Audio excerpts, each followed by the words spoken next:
Welcome to Pound for Pound ATL, arguably the best place to get facts and opinions on your Atlanta Falcons. And absolutely the best place to get your opinions in. The guys are here, the chat is ready, and the conversation starts now. What's going on, football fans? We're back live once again with another rendition of the Pound for Pound ATL. I'm joined by two of my main dudes, Toby and Mike. We got a lot to talk about tonight. Man, what's going on, gentlemen? You want to start? Let me tell you something. I don't had a few days to kind of sit back, watch the game, chart it, see some things. There was a lot of good things to take away from it, but there was a lot of horrible things. But man, listen, I'm gonna be still smiling, man. I still love my team regardless, and that's how I'm gonna start this off. Hey, what's going on? Oh, shit, we got Jimmy up in here. See what I'm saying? There we go. There we go. And so, it gave me a little bit of excitement, but I'll say this: that's kind of where my excitement stops because I'm watching it live. So I think that's why it probably is not out of my head yet, right? Right. And I think what I saw live is probably what we're gonna pontificate about over the show. I think that like I said, we got a lot of things to cover. People tend to play the blame game in losses. People really tend to play the blame game in really bad. So again, I think this is a good night for be yourself. How you feel, communicate how you feel. It might be valid, it may not, but I do think everybody has an opinion on who's to blame, who's the problem, what can we improve on. But the bottom line is this: we gotta go up from here. The only way we're gonna be able to go up is from here. So with that being said, I will cover what I feel about this team, what I feel like are our next steps, why I feel like, we might give the Bucs a much better game than people are anticipating. But again, before we get optimistic, we're gonna live a little bit in what happened last week. But before we go into that, Big Jimbo Slice, it's so good to see you. What's going on with you, big dog? Doing pretty good. Everybody can hear me pretty fine. I'm coming through good. Yeah, you sound pretty good, Jim. Yeah, perfect, bro. Sounding pretty good. I just got back from the dentist, got a little feeling going, but I can still talk about these Atlanta Falcons. There you go. And I'm gonna tell you something, man. I don't know why I got deja vu just listening to Arthur Smith interview. It felt like deja vu. No. It almost like that culture that I'm always preaching about. It seems like it hasn't went nowhere, fellas. I don't know. That's just me. That's just my vibe. I'm feeling it pretty strong, right. And I really hope I'm wrong. But like Mike said, there's only one way to go, and I hope that's up, because that was a low blow right now. Yeah, no, I'm gonna go ahead and call it like one of my bigger, like, red flags, bigger complaints or whatever. And like, yes, it was a horrible showing, like flat out. Like Toby said, there were some good things to talk about, and make no mistake, we gonna talk about them good things, right? We try to be, a optimistic show, but we have to be given things to be optimistic about. We also are a realistic show in the sense of we talk about what we see, we talk about what we have, the product that we are given, right? So that's all we can do, okay? So with that being said, if y'all are willing, I'm going to go on like a little bit of a rant to begin with, if y'all are willing. When I popped the game on and, watched the first two drives, I was like, okay, we got down into the red zone and had to settle for field goals, which had that eerily similar feeling. Like, especially, coming off of putting out a video where I sat down and talked to a QB coach about this very thing, and he pointed to, the vast majority of the time it being play calling down in the red zone. Like, and that was unprompted by me, right? I was not trying to lead that man there or anything. I wanted him to, I was fully prepared for him to tell me, no, man, your guy just sucks in the red zone. Like, that's what I was expecting. That's what I had mentally prepared for, right? And for him to tell me that, play calling has a lot to do with it, more to do with it than anything else. I was like, all right, cool. Well, maybe, I mean, I had numbers. Hold on, I'm on. Like, pull out them straight numbers, up, okay? JL. Pull out them numbers. You see all these?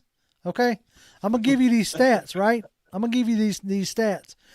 Matt Ryan in the red zone, the Falcons in 2018, 64% completion rate. Okay, in 2020, it dropped down to 53%. 53%.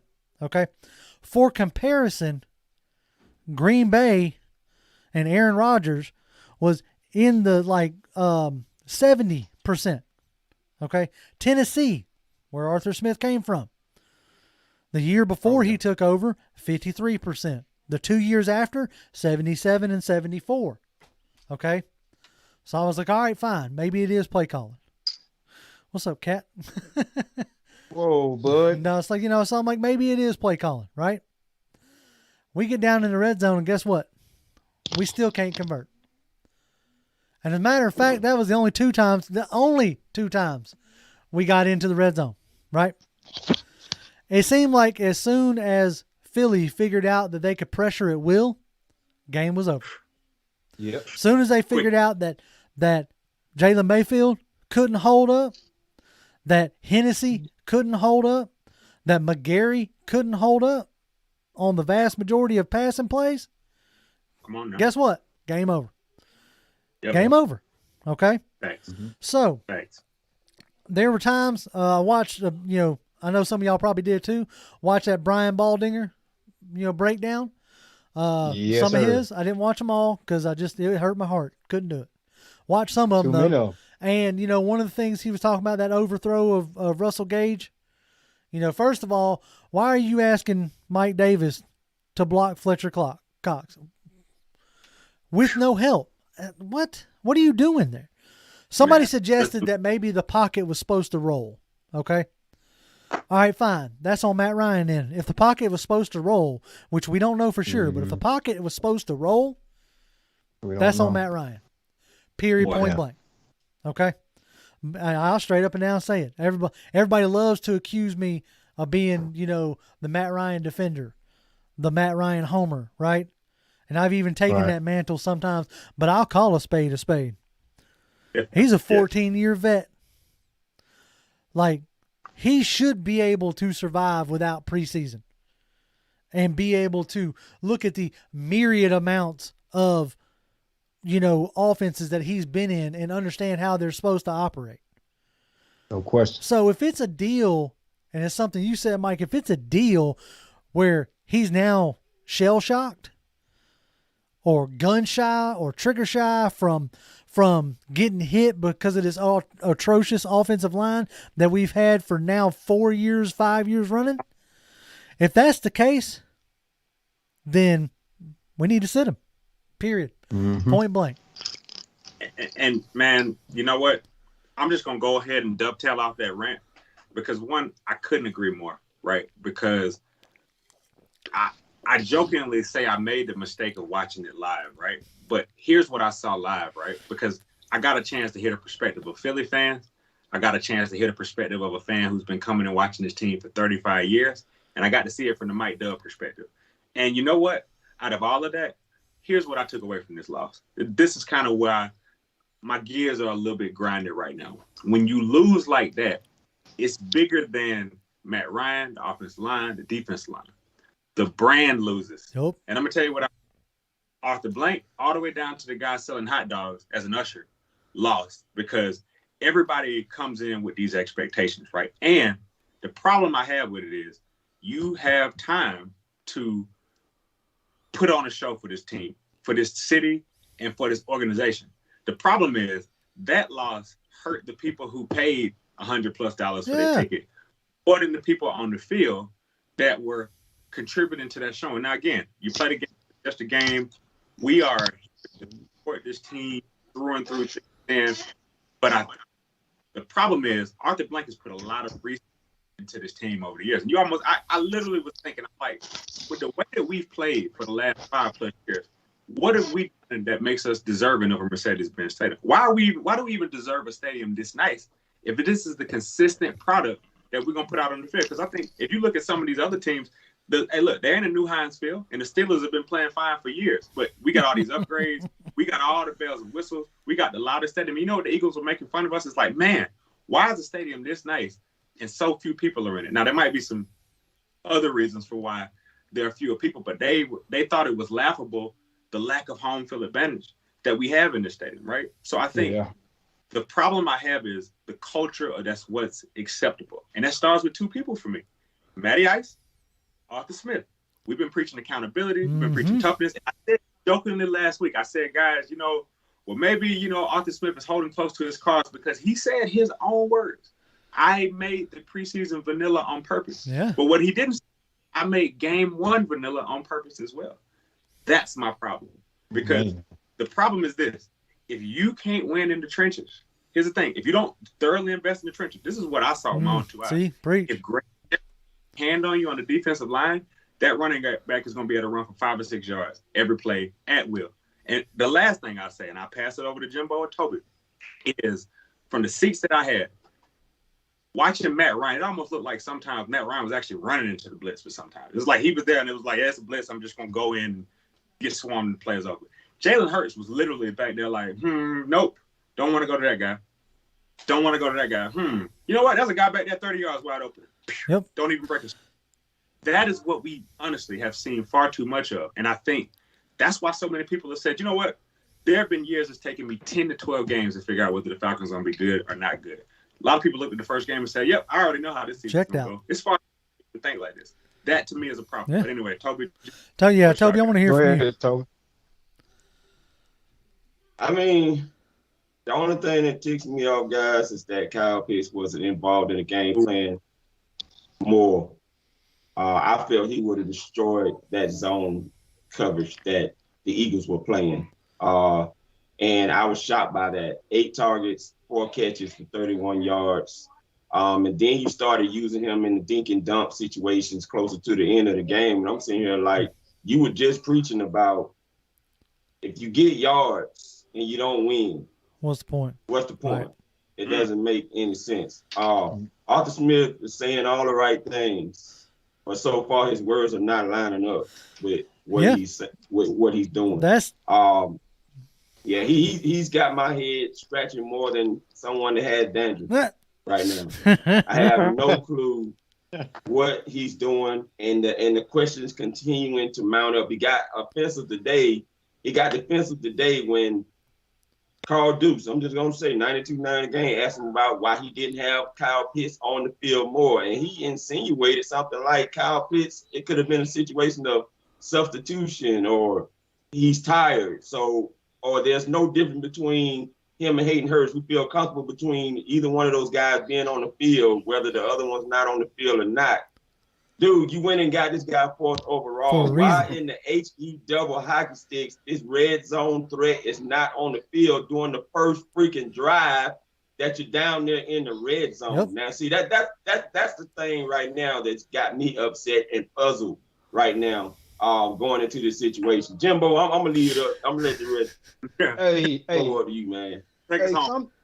I'm going to put it like this, Arthur Smith.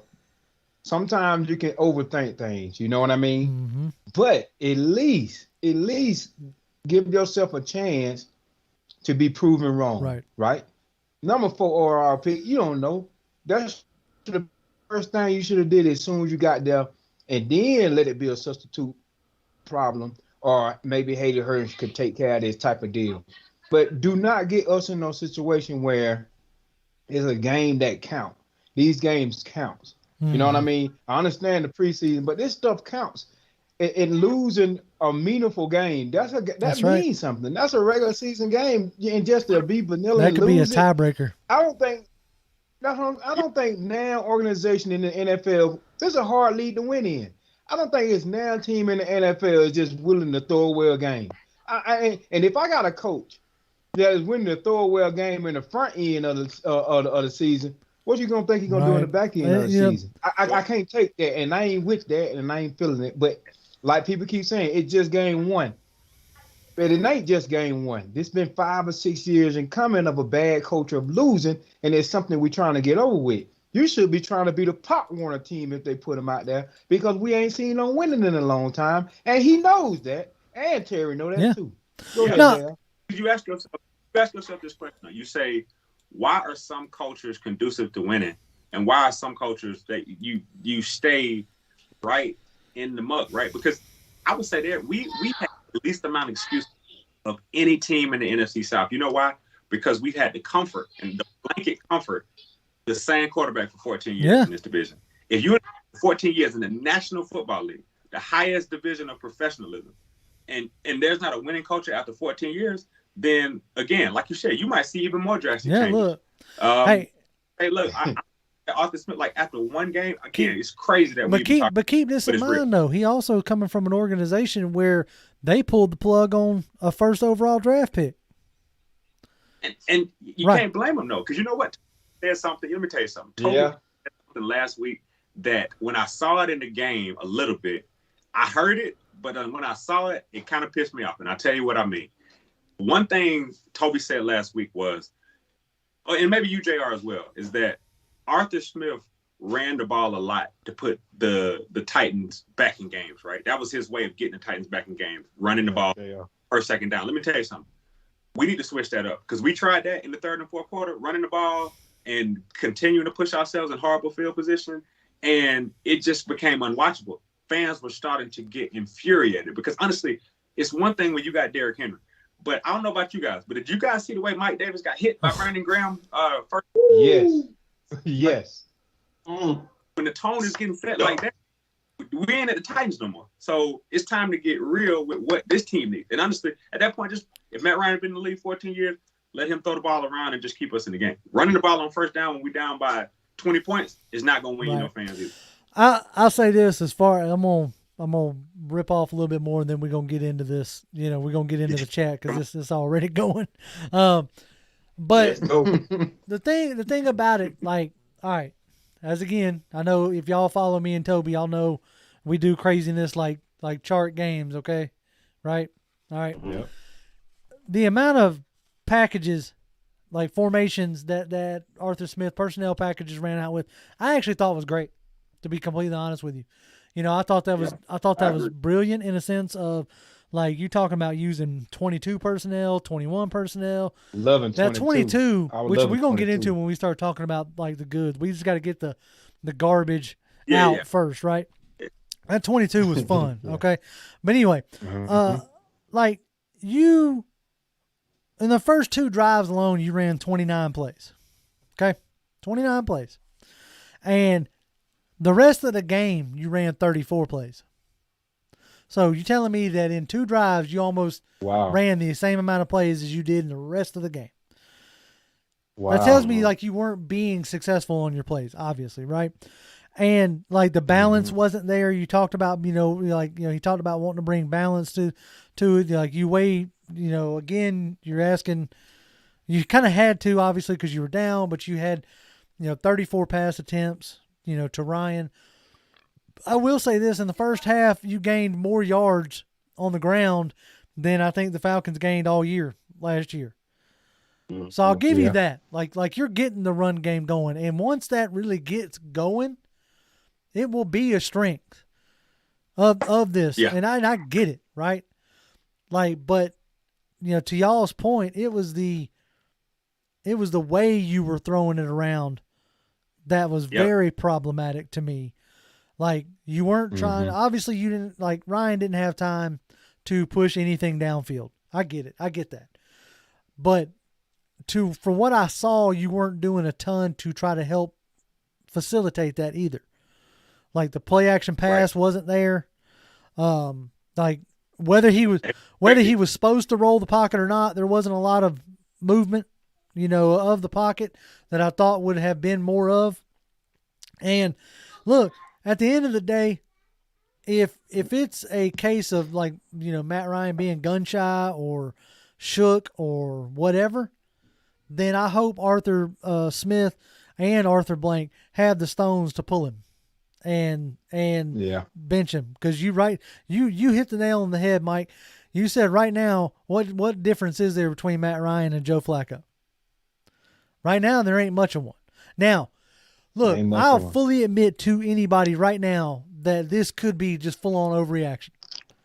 Like, even if you come out and lose next week, if you lose in a competitive fashion, and we go, okay, cool, That's what I here want. we go, you know. Yeah.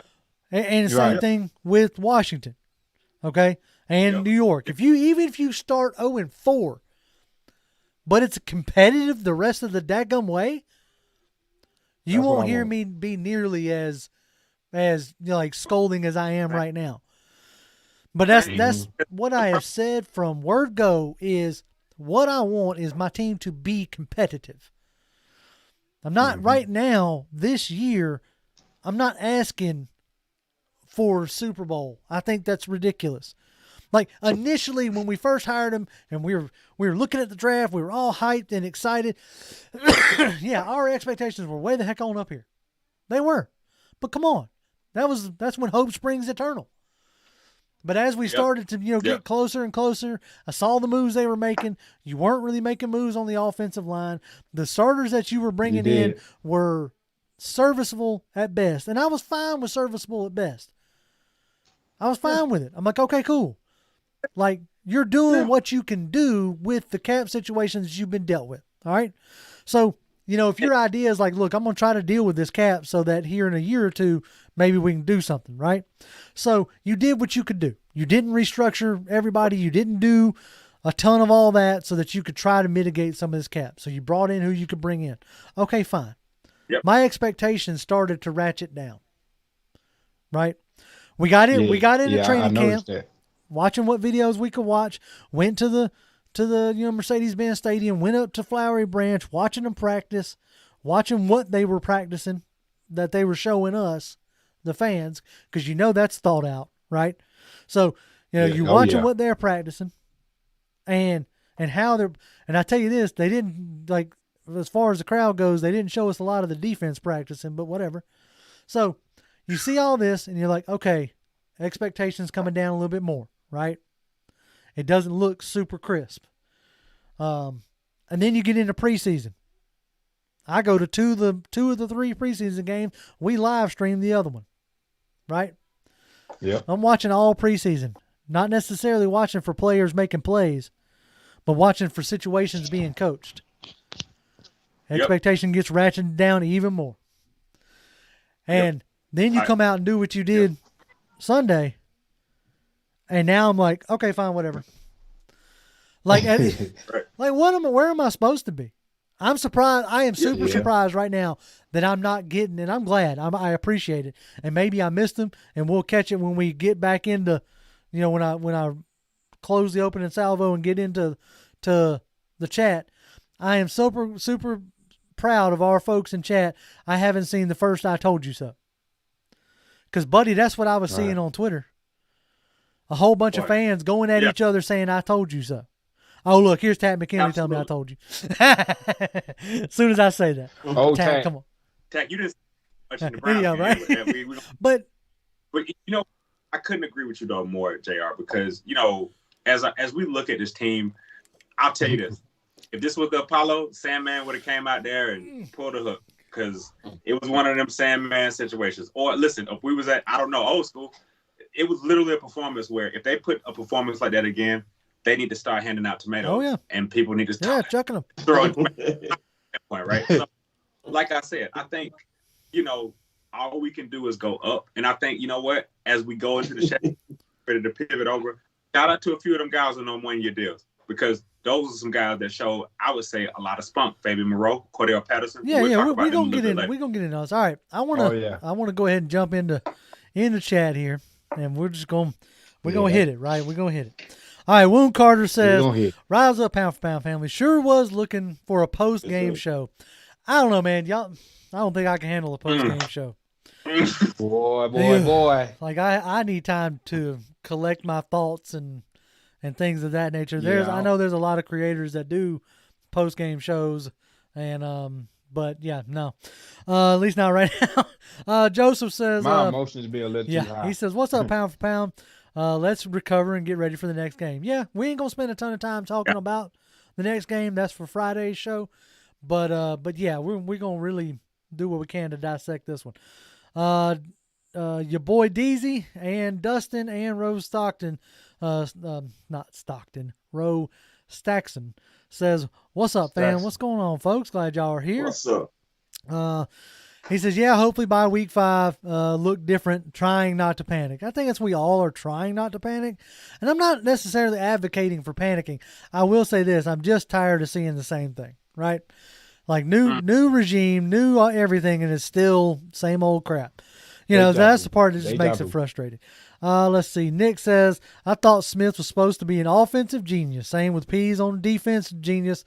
Thought we brought Pitts in to help in the red zone." Yeah. No, that was all of our thoughts, right? Yep. Fred Butt says flags cost us the game. Yeah, we're gonna get into that because them penalties were horrible. And I think somebody said it like it may have been one of you guys. You know, penalties is a sign of like coaching, and so that's something else that I'm. If you can say one thing about Mike Smith, his early years, we were a very disciplined team. So we're gonna get in all. I'm tell you something about that in a minute. The real says Falcons have to get home on the sacks and pressures. The first 2 drives were exciting. Matt Ryan didn't suck in the red zone with Shanahan.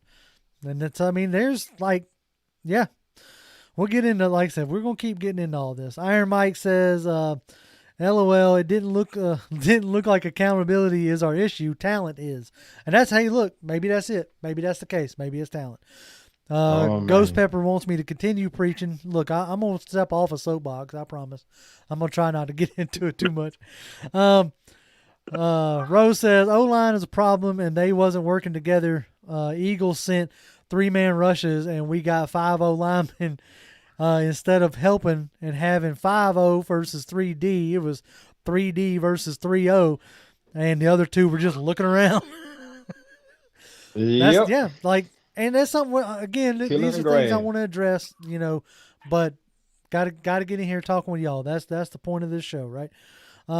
Nick says Aaron Rodgers even struggled. I will say this, though. It is absolutely funny. Aaron Rodgers has an absolutely horrible day, and the narrative around him is, did he come in to sabotage the season? Matt Ryan has a horrible day, and everybody's like, wow, he just sucks. And I'm like, oh, come on. There you go. Wallace Smith says, what's up? What's going on, Wallace? Tasman TV says, what's up, fellas? What's up, Tasman? Glad you could join us. What's up, Tasman? William Paul says, Fowler couldn't even sack groceries. Yeah, he's going to lose himself a lot of money if he don't start picking it up. Hold on, John. No, wait, Jared. Pause. I got some. Yeah, I got some apologizing to do. I already put it out on on Twitter, and I started that Dante Fowler Jr. train, and I am completely sorry, y'all. I'd like to say that I really apologize by selling those wolf tickets. And I'm not gonna sell now another wolf ticket around here because I had hope in this guy, and I'm not truly off. I'm 6% still there because he changed his number to number 6. I still got 6% hope in him, and I still think he might do something. But when you get picked up like a clothes hanger, it's too much I can do. It ain't so much I can do. I am really sorry, y'all. He got work. Forgive me. That man got work. And I'm sorry. Forgive me. I could, because when I saw that one time, you know, it reminded me of just WWE wrestling where, like, the Undertaker had that move where he just put his hand out. He was just down. That is not gonna get you no sir. Right hey, at least I'm man enough to say I'm sorry and I apologize. I had hope, but that wasn't good at all. That was not a good performance. I don't know. Maybe if he'd have played in a little bit of preseason, might have. I don't know. I'm poking the bear now. I'm I don't know. Doing it on purpose. Yeah. All right. We're gonna keep right on rocking. Let's see. Rexton says, "I'll take a 5-yard penalty of Kyle being misaligned versus Mayfield's false start and getting pancaked to kill the drive." To be honest, the penalties in general were absolutely ridiculous. Like the back-to-back, that drive killer back-to-back on Hurst and Ridley for offensive pass interference was, especially Ridley. My God, what were you even doing? Like, you had no reason to like crack back on that guy. Like you're the guy you were blocking was nowhere near the play. None. Like there was no reason for that. So yeah, I don't know, man. Nope. Let's see. Tony Wright says, "What's happening, pound for pound? Glad to see y'all. Glad you're here, Tony." What's up? YMOF Jamal says exactly. I believe Art Smith is trying to change the culture, but I believe he's treated this game as the 4th preseason game, and that's why he's so conservative. But Gage said the playbook will be open on Sunday. So I have a thought and theory on that. Okay. And see if y'all want to work with me. Okay. I'm going to get straight up and down in my conspiracy bag. All right. Hold on. Somebody tipped us $5 and I want to get that before I get into my conspiracy bag. Ulysses Ventura. We'll say that. I think that's what it is. He said he tipped us $5, which we appreciate. He says, if everything goes to Sheed, trade away Hayden, Russell, and maybe Foye, accumulate picks, fix O-line, go get your new QB to sit until we can move from Ryan. I mean, and those are all, like, if it continues to look like trash, those are things that we will bring up as we go. I'm not there. I'm not there yet, but I'm not far from there. Like, I'm a couple stops on my train ride from being at dump everybody and have a fire sale, but I'm close. Yeah. I'm getting real close. All right, so so that kind of leads into my conspiracy, so I appreciate that. That kind of leads into my conspiracy point. What if, and now granted, this would have to be like masterful acting, so y'all just go with me here. All right. What if it's a deal where Fontenot knows cap-wise he's 3 years out regardless of what he does. He's, because he's got no real good way of fixing it. If he believes wholeheartedly in his BPA, like, what if the idea is just basically to stack picks between now and ride out the Matt Ryan contract and start over afresh with a fully rebuilt team? I mean, like first move, first big move is you moved on from Julio. That was move number one. That you moved on from a bad contract for an aging player who, by the way, got a grand total of 39 yards in his debut. A whopping 39. And an unnecessary roughness penalty that got him called out by his coach in the presser, right, as being stupid. Yeah. So, there's that, right? So what if if he came in with a plan saying, look, y'all are screwed in the sense of cap. Your talent, your roster ain't talented enough. He knew that. He's been in this division for how long? Yeah, he knows. And he was the personnel guy, pro personnel guy.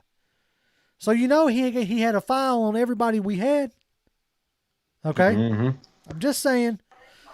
I just wonder if the plan really is, 3 years from now, maybe we can compete. That's just my thought there. The best thing they say about new GMs going to new teams ain't that like having your own players in there. You know what I mean? Yep. I do whatever I got to do to have my own people. I understand that quarterback is a former MVP and took y'all to the Super Bowl. I understand that linebacker core is outstanding. I like that linebacker core. But I want my people, my own people. And I'll do whatever I got to do to get my own people. And if I got to think 2-3 years down the line, I shall do so. So, like I said, they came out and told us that they were building for now and the future. Okay? Right. So when you tell somebody that, knowing knowing the situation, what it is, you're doing what you can do now, which is bringing in guys like Harmon, Monroe, Mike Davis, Cordell Patterson, but you're building for the future. I think where it went off the rails a little bit is I don't think they had really any intention of starting Mayfield or Dahlman, to be completely honest with you. I don't think so either. I felt like, I even said it when they drafted. Everybody's like, oh, why'd you draft this guy? Why this guy ain't ready to play? I was like, I didn't think that they were wanting anybody to play other than maybe Pitts, out of this whole draft class. I wasn't really expecting them to play Richie Grant right off the rip. Richie Grant, welcome to the NFL, there, bud. He got laid out, didn't he? He turned around and just got ran over. Oh, my God. I'm going to say this. What you got? What Arthur Smith and Terry Fontenot playing for this team is right on point. Ball control offense. Dink and dunk offense. You don't have the offensive line to throw deep. Now, there will be some games when you play against bad teams that blow coverages where some of those deep passes you weren't able to throw in this game and probably not going to be able to do in the next game because you're going to be playing against another zone defense when you play against them too. But the plan was right on point. This team was fatigued when you was too aggressive and the defense had to stay on the field a lot. And that's why these last 3-4 years they were so tired. But now with this ball control offense that Smitty used to run, okay, where you run the ball well the first 4 years, y'all remember that conservative offense? Yeah. But the problem with that plan is what happened in that Eagles game, if the score gets out of hand, you expose the team very badly. And that's what happened in this game because the game plan was going well up until the points started getting out of hand. And once the points got out of hand, you exposed the offense. Okay, that line got really exposed. And let's be honest, guys. That's why I'm not tripping too hard. It wasn't until the 9th or 10th drive when Matt Ryan started actually getting sacked. Okay. Mm-hmm. Now, he was getting rushed, of course, throughout the game. But that 6th drive, that to me showed me what I need to see in this team and that Arthur Smith, number one thing he got to work on, mental toughness. When you got that many guys on your team that's used to losing, everybody. I don't care how many rings Deron Harmon got. That's his past team. The last team he just came from, they were losers. Okay. Las Vegas Raiders was losers that Eric Harris came from. Okay. So when you got that many losers on your team, they have to get used to winning, and they have not seen you win yet. Yeah. And I believe in that. I like it. I love it. Let me take that right. Because I couldn't agree more, Toby, because you know what? To use a regular season game as a preseason game, I think is unacceptable. And I would say, JR, back to kind of the conspiracy bag, which I like the way you frame that. I would say, why sacrifice a 14-year veteran for 3 years, right? Who's contributory to some of our cap issues right now? Because in that case, go ahead and put Josh Rosen out there, the number 10 pick, who, if you give him enough time, he might get throw for 300 yards. To be honest with you, it depends on who you ask. Josh Rosen might throw a better deep ball, right? But I'll tell you this, when it comes to this team and Terry Fontenot's approach, I would say this. I think Terry Fontenot was comfortable with what he had because, we created a ball control offense, and we brought in Dean Pease to put some pressure on the opposing offense. But the problem is this, though. Somebody said something a little bit about talent, and the problem is this. I didn't see a lot of execution. And I didn't see a lot of players winning one-on-one battles. My thing was this. If Grady Jarrett could not get a hand on the running back or get a hand on the on the quarterback, it was case closed. It was wide pockets, rookies running for touchdowns, Rigor. I mean, players that if you put some pressure on these guys, you slow it down. And this is the problem I got with every team that's a little bit more fast-paced than us, right? You playing I don't want to call it a fool's game because I don't like to call people. We're not fools here, right? We don't support a team full of fools. But I'll tell you this: Jalen Hurts. Somebody said this earlier. Ran the same offense he ran at Oklahoma. You got Eden, and you got like that's gonna do something. And all they was looking at, like, look at these guys. Oh wow, it's 1st and 15, and you're running the ball to Mike Davis behind Jalen Mayfield, who had a 1.4 or whatever rating PFF. Behind the guy. Again, like I said, mental toughness, and like I said, I'm gonna add one more mental word: mental awareness. If they don't come together, then we're gonna be having the same conversation next week, maybe worse. Yeah, no, and as far as that goes, it was there was a lot of unexcusable, things in my opinion, but there's a lot of things that I'll straight up and down say I expected in a sense because.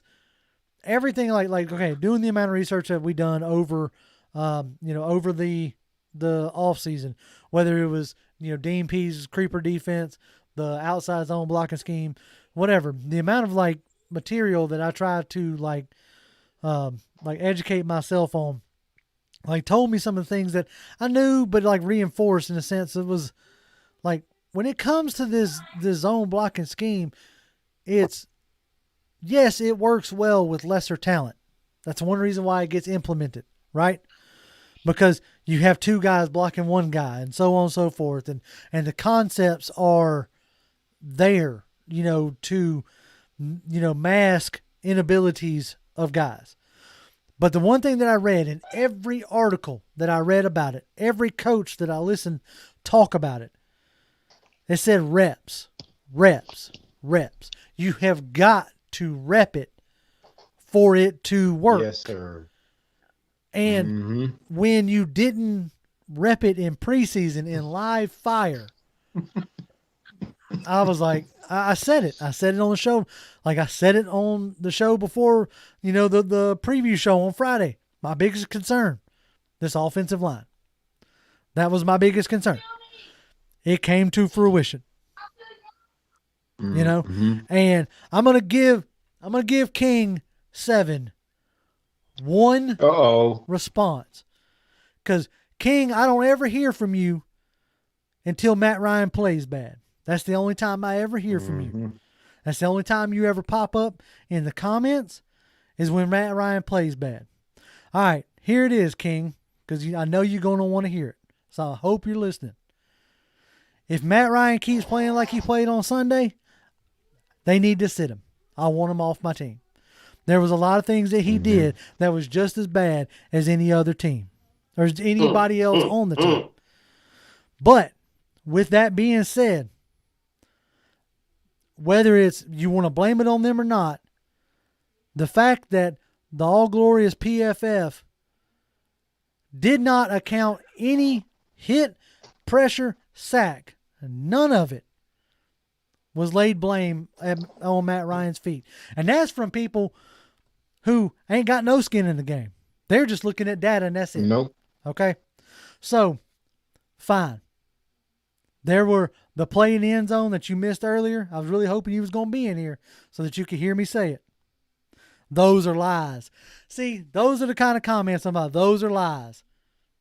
Okay, dude. Yeah, fine. King 7 just I get trolling. it, and that's he fine. Just trolling. I get it. I'm not going to sit here and debate in that aspect. Okay. If your comeback is those are lies, okay, cool. Then, buddy, that's your opinion, right? But I'll tell you this. Yep. I'll tell anybody this right now. With the roster constructed the way we have, ain't no other quarterback gonna play good. Dead up. Oh, ain't no other. Look, especially not a rookie quarterback straight from college. He gonna get dusted. He ain't gonna have time to throw the ball. Just like Matty Ice ain't got. It was this past Sunday was collective. Okay, that the trenches was horrible. Couldn't get home. Couldn't block nobody. Matt Ryan was off. Might be gunshot. I don't know, but he was off too. Even the head coach was off. And said he was off. Come on now. So all over the board, the whole thing was just off. Now, with the NFL and where their schedule is and where it's coming up, you don't have time to be off. I'm telling you, don't nobody feel sorry for you in the NFL, player. They finna come at you every Sunday and they're gonna try to stump a mud hole in you. Now that Philadelphia Eagle head coach, guess what he was? He's a first-year head coach. Why did he didn't use the first game as a preseason game? I'm not getting it. No, I'll tell you why. Come on with it. I was listening over there the whole week. They had been chirping the whole week. I never seen a team chirp this much, but this show you how confident they were. They knew everything Arthur Smith and Dean Pease was going to do before they even did it. And I'm going to tell you, Greg Casale said he heard that teams were going to be running a lot more base personnel. What did we do in this game? We had a lot more base personnel. They called everything we was going to do. They knew it from jump. The problem was we had 2 weeks to prepare, and we didn't know what they were going to do. So what they held secret paid off for them. Right. Our little secret I don't know what that was. But I can tell you right now, we played into the hands of everything that Philadelphia Eagles wanted. And now they might go, no, I ain't even going to say that. Never mind. I'm stopped right there. I'm stopped. JR, take it. Yeah. No, okay. Yeah, like, no. Go ahead, man. My football, I'll be honest with you. This is why playing the game of football is so tough. Is that, like I said, you get your butt kicked, man. It's like a fight. Nobody's gonna feel bad for you. You know. I mean, to that point, Jimbo. I mean, again, we'll peek ahead for a quick second and let's go right back where we at right now. We playing a team off 10 days rest that is already trolling us before they even, take a time against us. And this is a division rival that's like, oh, we played them. Come on, man.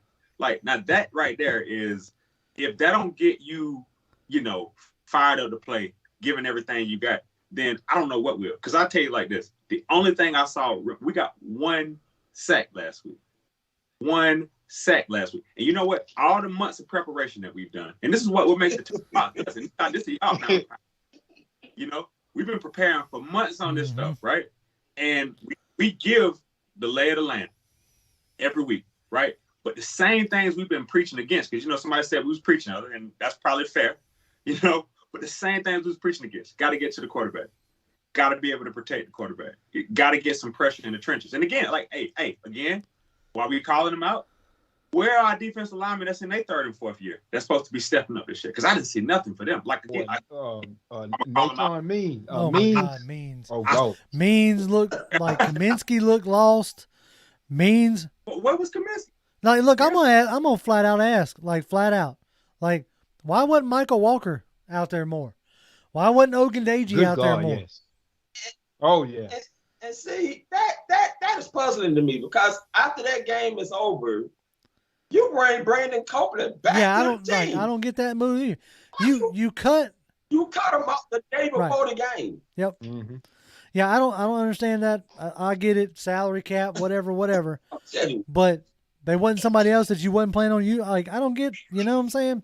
Those are some of the weird, interesting things. Like, I didn't see, like I said, the guys who actually showed out in preseason, like who did play, like where were they at? Like why didn't you have Walker out there, dude? I thought Walker was gonna be, a dude. Hold on, I'm gonna do this. I'm gonna answer this this message real quick. Cat for Life says, he says, anyway. I'm going to scroll back up to his comment. He was asking about Ridley, saying he had just picked up Ridley. I'm going to go ahead and call it, dude. Until they get this O-line and stuff straightened out, I'd put Ridley on your bench. I mean, we ain't much for fantasy around here. We tried that. Nobody seemed to really like it. But, if you got a fantasy question to ask it. Straight up and down. Yeah, right now I'd sit Ridley. He might get there before the season's out, but right now, no, it ain't there. No. Let's see. I'm gonna get back in here. Just know right now, filthy fly eagle fly. That is an impressive amount of eagle emojis. I will give you that. It is. That is an impressive amount. Thank you for flooding our chat with eagle emojis. Appreciate that. Austin Douglas says, why didn't Michael Walker play? I don't know. We'd have to ask Dean Pease about that. Maybe like the first out, he was like, all right, I'm going to trust my veterans maybe. I don't know. But he needs to sit some of them. That's for sure. Millie Mills says, I really hope we break TP12 this week. Tired of him trolling. Dude, it'd be a miracle at this junction. And again, we'll get into all that on Friday. Oh, yeah, we will. Oh, yeah. Austin Douglas says Steven Means is garbage. He's starting to look like it. I don't want Steven Means out there as much as he was. Okay? I'm sorry, man. Steven Means fans, explain to me right now in 10 words or less, how is he still in the league? Just Steven Means fans. If you're a Steven Means fan and you are watching this chat right now, I want you to message us right now in 10 words why he deserves to be in this league. And I will highlight your comment on Twitter tomorrow. No doubt. You got my word. I'm sorry. I got one reason. You can give him food stamps and keep the salary cap low. Cheap. I'm gonna put it like this. mentally, which he wasn't there at all mentally. Mentally, he never checked in, and physically caught up with it. That was there half of the time, but mentally, Stephen Means was never in the game. I don't even think Stephen Means know the playbook. I honestly believe he do not even know the playbook, and I ain't lying, y'all. All right. Hold on a second, y'all. I got to ask y'all this. As long as y'all been watching football. Oh, no. Toby done got that sway going. When have you ever known where there's 13 men on defense? Well, you know, I mean, field, hey, we just trying to sneak in a few extras. We figured, we had to one up like the 12. we figured we might be able to stop somebody if we put out 13, maybe. And I guarantee you, Means was one of them that they're supposed to be out there. I can guarantee you that. Anyway. He was just out there. If that ain't undisciplined, I don't know what is. 13 men, I would have been cussing that whole team just because of that. 13 men. Man, I nearly jumped up and hit the roof when I heard that there were 13 defensive players of the Atlanta Falcons on the field. And Means is supposed to be out there. And I'm going to tell you straight up, Toby, right now, look, you know, Dean Pease don't really need this, to be honest with you. He came out of retirement. He can go collect Social Security and say, look, I ain't got to deal with this. And I came back out of retirement. I'm 71 years old, and this what you do? You know what I mean? Like, look, man, come on, man. Come on, Joe, we can't we cannot afford to throw away games, fellas. We ain't built like that. We can't throw away games. I don't care. Joe which Houston one tipped us $5. We appreciate that, Joe. He said, still, okay. He says, still, why you play your starter? Okay, why didn't you play your starters in preseason? I see no creativity in the offensive play calling. Eric Bieniemy was his choice. Now look, I have to disagree there. I saw creativity in the play calling in ways that we hadn't seen in years. You know, it wasn't just line up and play. I mean, straight up and down, like the first drive, you know, you had 22 personnel play action pass, run for a 16-yard gain, run from Mike Davis for a 12-yard gain, another run for 4 yards, play action pass to Cordell Patterson, then followed up with a pass to Ridley. So I mean, there was like on those first two drives, it was, you know, creative, and then like Toby said, it just like the penalties started, the like ineffectiveness started, you know, and that's what led to, you know, just a bum performance, really. Let's see here.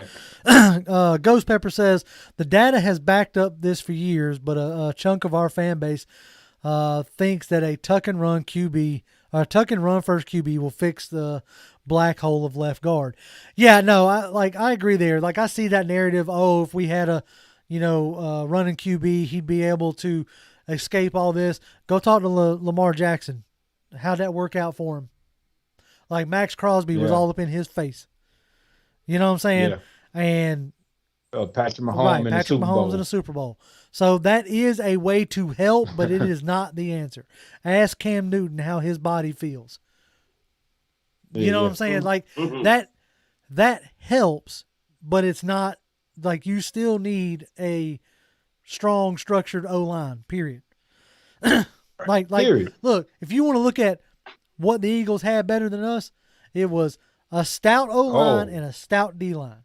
Hey, it's what we've been talking about for years, the trenches. Okay? But you know what? I'll tell you this, though. I'll tell you this, guys, straight up right now, and I hate to look ahead, but, you know, watching that game against the Bucs, they had a lot of cornerbacks that got hurt last week, right? Like, you know, like, again, and for as much as we hype up the Bucs, and it's like, oh, God, we got the Bucs later this week, it's like they should have got beat by the Cowboys. You know what I mean? And they got all this talent and all this kind of stuff. But I'll put it to you like this. This is one of those weeks where we're going to see if the Falcons love football. Because this is a week where I want to know what we're going to get out of Deion Jones. Like, you know, I'm almost at a point where, like, Deion, you know, let's call these guys out, just get it out of the way and move forward. Yeah. But Deion, it's like, you know, what kind of buy-in, what kind of leader are you? You know? Like, somebody's got to step up, man. Because the problem is this. If it's not Grady Jarrett, then who?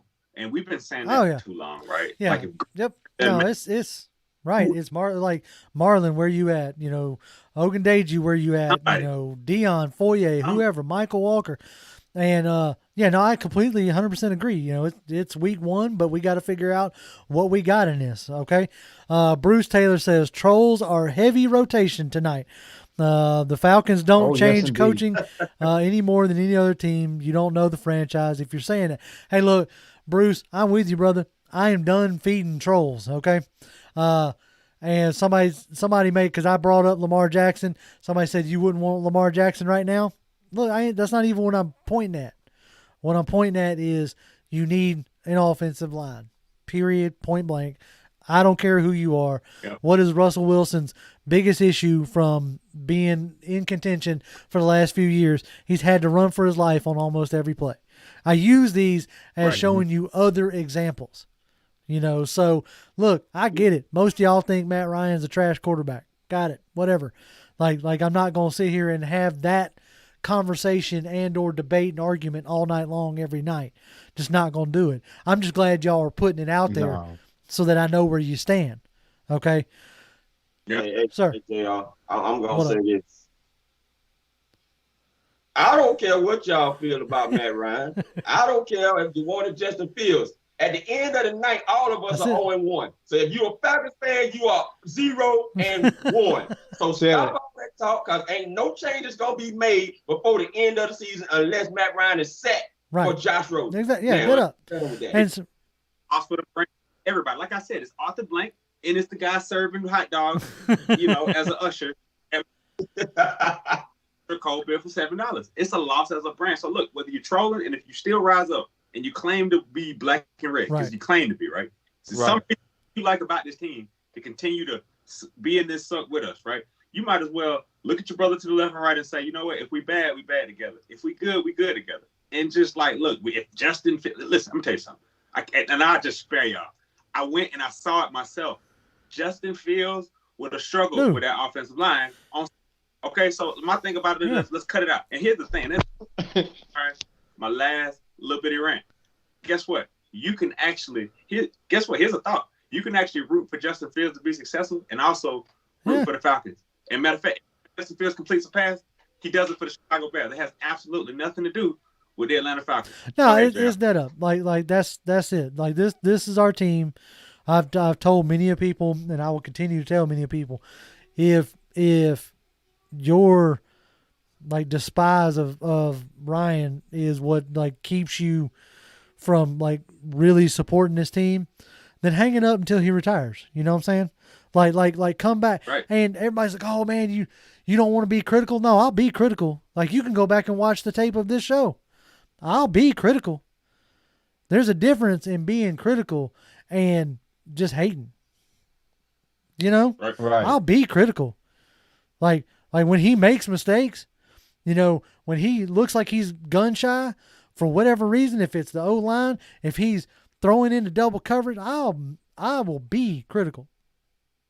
But if you just want to hate to hate, move on. Look. Move on. Please. I will encourage anybody to go do something else with your life. And that's not me even trying to be sarcastic. That's not even me trying to be hateful. All I'm saying is if all you want to bring to it is vitriol, you need to find something else to do. You need to find and if it's you know Ryan that is making you you're like making you see red, then man, come back when he retires. You know what I'm saying? Come back, you know. At that point in time, like wash your hands of it and come back when he's done. And then then maybe you can have some peace, right? So that and King 7 says black and red don't like Ryan, period. He says y'all love taking up for Ryan. No, man, I defend my team, Kilroy. That's King 7. Oh, time out. I'm sorry. King 7.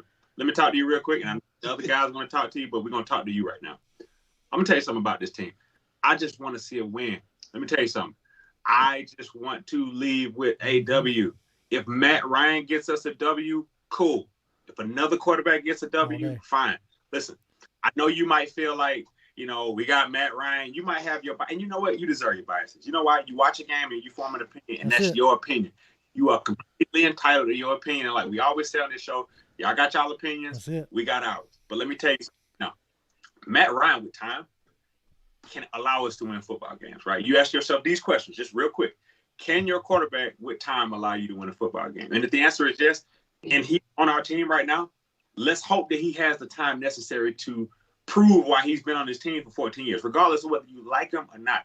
But sometimes we don't have any other options. We're in this situation for a lot of different reasons. And all of it ain't Matt Ryan. You know what I'm saying? It's a guy right now who went and restructured his contract and basically put us in this cap situation that he's in. Y'all know who that guy is. And he was the guy that got caught out by his head coach. So again, when we want to blame it, it's a collective thing. True enough, can we improve in certain positions? Yes. But again, it ain't just Matt Ryan.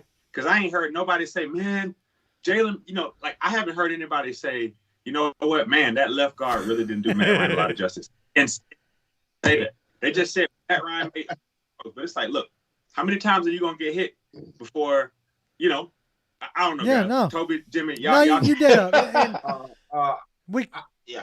JR. No, I was going to say, I'll say in a sense, like we're starting to talk in circles, right?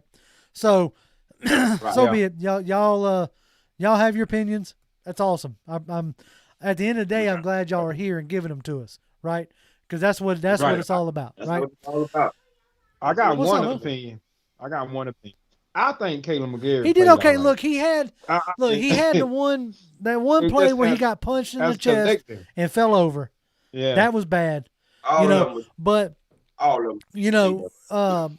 Like he played. They played like a line that hadn't played together under live fire. Exactly. Straight up and down. That's what it looked like. They played like a line that hadn't actually had to hit nobody. And actually hadn't had to move nobody. Mm-hmm. So now we'll see. And we'll talk about this on Friday. Well, I think he improved from last year. I think he improved from last year. That's what I want to say.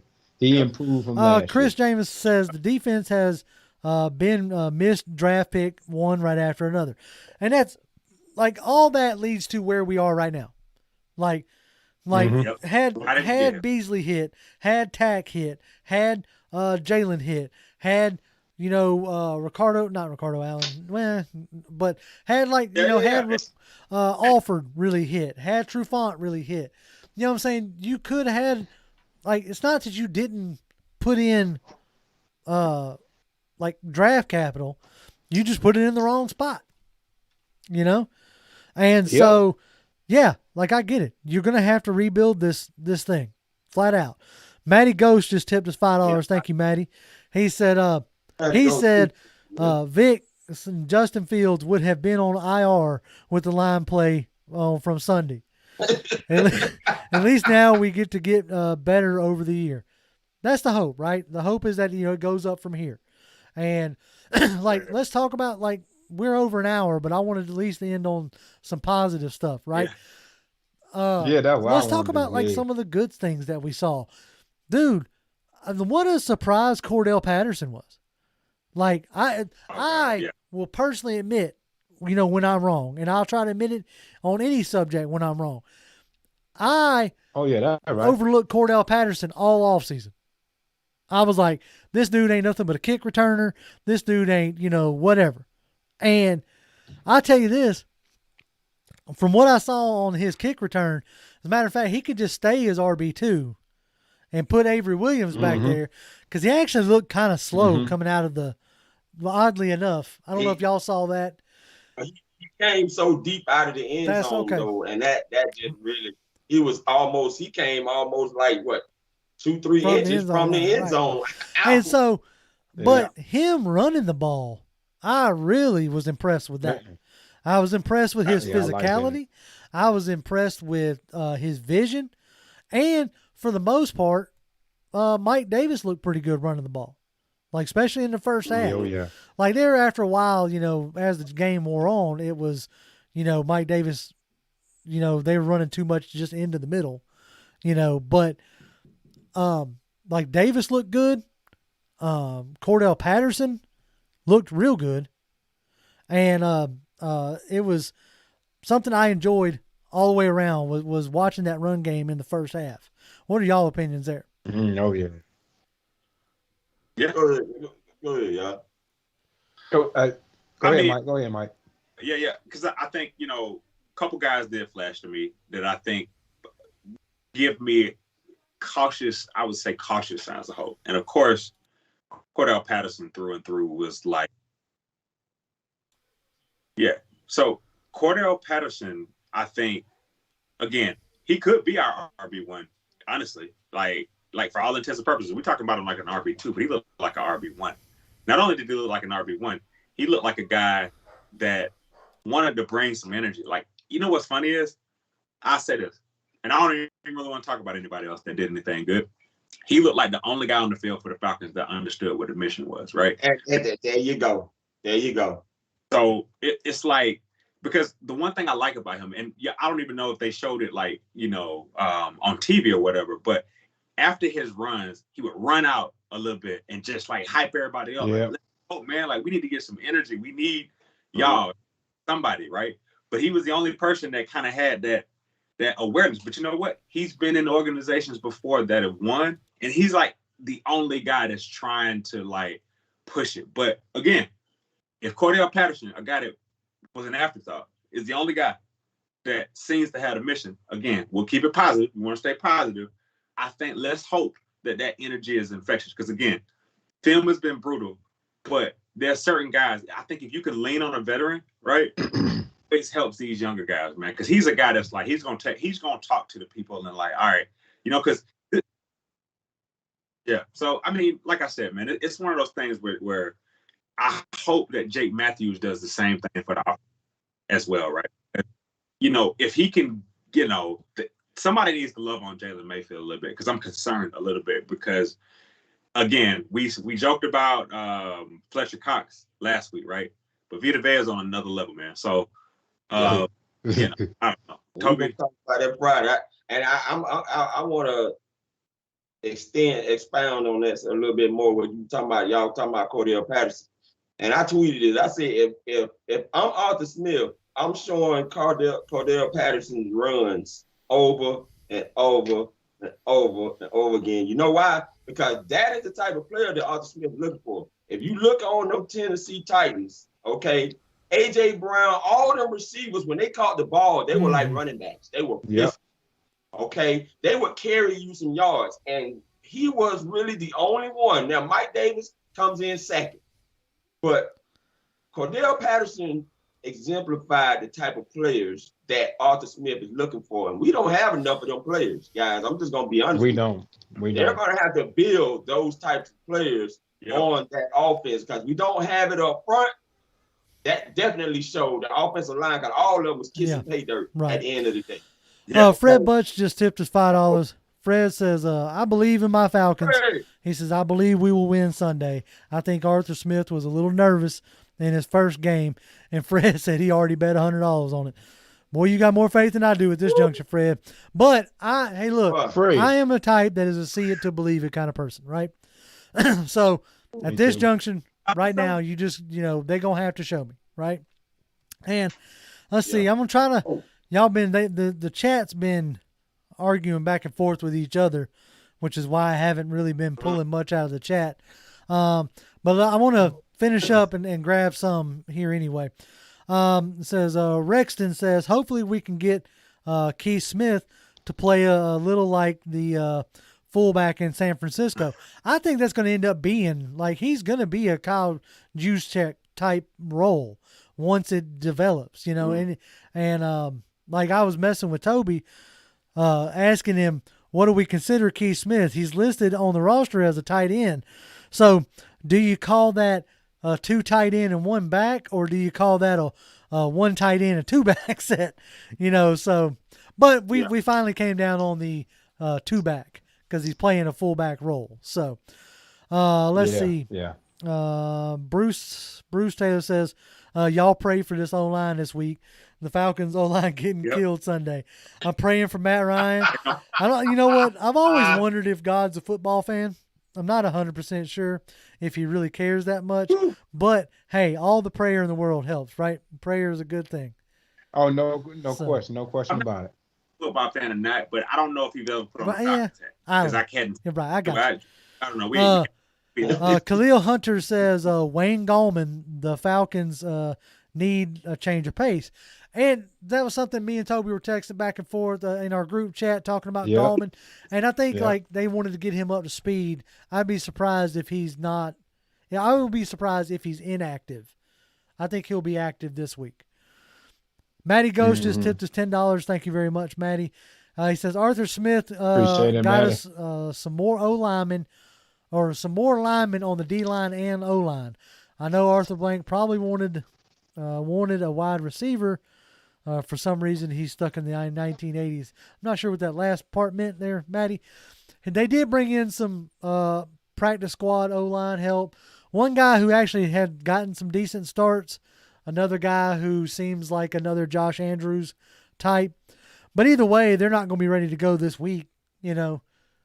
They're not going. Yeah, they're going to exhaust everything. I think they go with Jalen Mayfield first. If he starts stinking it up, Dalman will get in the game. Because I don't know if y'all noticed now, but Dalman came in on that 4th and 1 on the second drive and played, throughout the red zone back there. And I think they was already, like you said, Big Mike, he was using this as a preseason number 4 too, because that's why you run that many plays in the first half, because you're trying to get as many plays out against real coverages as you can to try to get more answers on how to utilize. Yep. The real thing is, and we're going to start winding it down. The real thing is how does the coaching staff and how does the team respond? Okay. I'm not necessarily a big fan of week 1 already having to hear the coach say, well, I got to do better. I don't like that at all. You know, I even tweeted out when he said that. I was like, I hate that quote right there. But, you know, he's got to answer those questions, obviously. And so what it's going to tell me a lot is how does the coaching staff respond to this first week? How does the players respond? Does Jalen Mayfield continue to look like a scolded child on the sideline? Because that was the face he had, looking like my 4-year-old who I just got onto, for getting, playing with something she shouldn't have been playing with, So it'll be interesting to see like how they do respond. Now, I'm gonna read this quote here this statement here from King, just so he knows I ain't trying to pick on him. Right? It says Patterson will be the key to everything this season on offense. One thing I have to say is that he goes, I'm tired of the Falcons post game saying we need to get back to work. Hell, I'm thinking they still on break.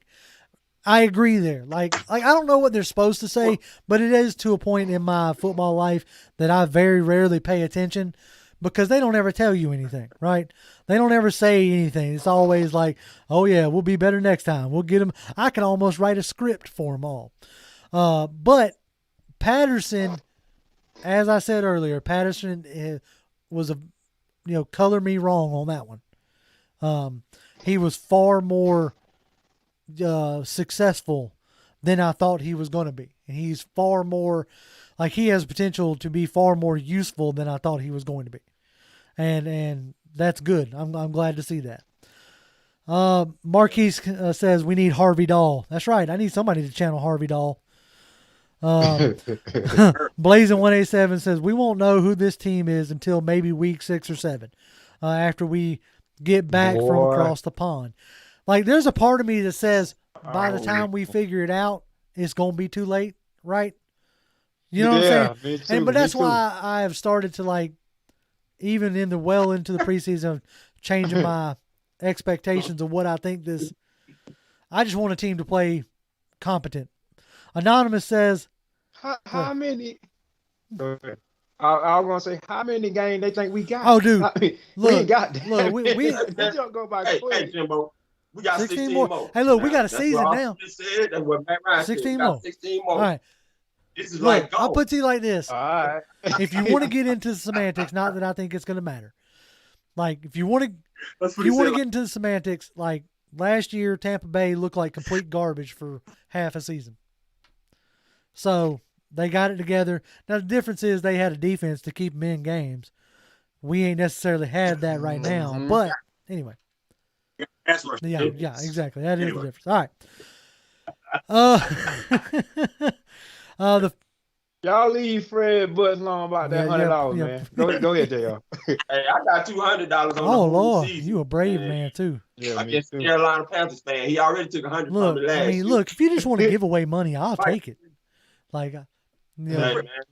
Man. What other bets you got this week, man? That says, let's see. The Falcons, Ghost Pepper says, the Falcons reworked Ryan's contract. The Piper is now asking for payment. You can't move on for him yet. I mean, you may not be able to move on for him yet money-wise, but you can move him. Like, you may not get cap relief, but, if you're just tired of looking at the guy, you can get rid of him, right? Anyway, let's keep going. Robbie says, having Julio Sunday would not have helped when your defense is rushing for and getting to the QB is going to be a long season. That's the thing, man. We got to fix this. The offensive line has got to get fixed. That's number one. Yeah. And I'll say on that. Yeah. Like one more thing on that too. I do want to see a real sack this week. If I got one thing I want to say, I want to see a real sack. Don't get me wrong. Shout out to Jacob Tim. Oh yeah, he earned that sack. That was his.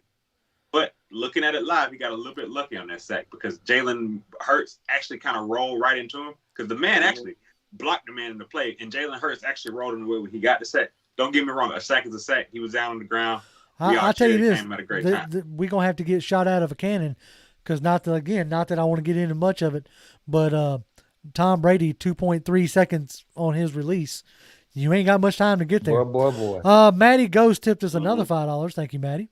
He says, we might beat the Giants. Daniel Jones looked confused at times versus the Broncos, but they do have a good defense. We might. Who knows, right? Who knows? We'll see how it all goes. All right. We'll read these last few, and then we're gonna wrap this thing up. Jet Life says the Eagles' defense rushed forward most of the game and got more pressure than when we blitzed.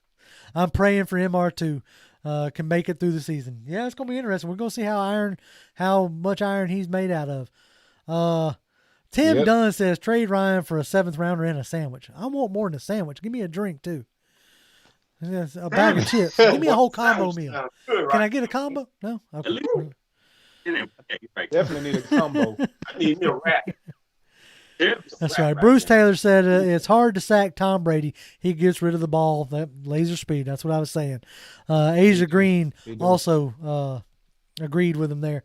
Let's see. Tasman says, JR, y'all not going to talk about Dante Fowler getting choked on national TV? He's got to show up for me to talk about him, Tasman. Other than he looks like he belonged on a milk carton. So, definitely got choke slammed. We need to rewind. We talked about it. My boy Jimbo Slice, he washed his hands of prior inequities. He gave his apologies. I did. Like, I put him on a milk carton yet, so we'll give him another game if we put him on a milk carton. But next week, I will be 6% milk. Oh. Okay.